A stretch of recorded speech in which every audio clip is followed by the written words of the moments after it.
When anyone brings a grain offering to the Lord, their offering is to be of the finest flour. They are to pour olive oil on it, put incense on it, and take it to Aaron's sons, the priests.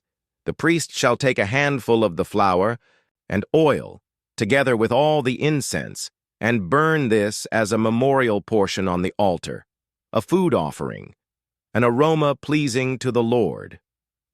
The rest of the grain offering belongs to Aaron and his sons. It is a most holy part of the food offerings presented to the Lord. If you bring a grain offering baked in an oven, it is to consist of the finest flour, either thick loaves made without yeast and with olive oil mixed in, or thin loaves made without yeast and brushed with olive oil. If your grain offering is prepared on a griddle, it is to be made of the finest flour mixed with oil and without yeast.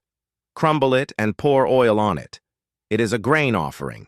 If your grain offering is cooked in a pan, it is to be made of the finest flour and some olive oil.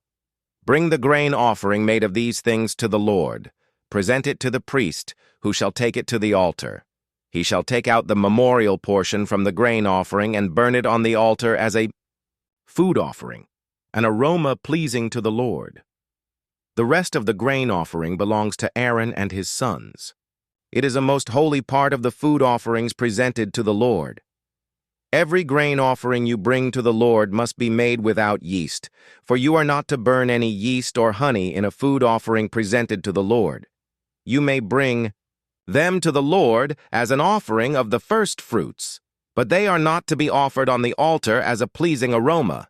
Season all your grain offerings with salt. Do not leave the salt of the covenant of your God out of your grain offerings. Add salt to all your offerings. If you bring a grain offering of first fruits to the Lord, offer crushed heads of new grain roasted in the fire. Put oil and incense on it. It is a grain offering. The priest shall burn the memorial portion of the crushed grain and the oil, together with all the incense, as a food offering presented to the Lord.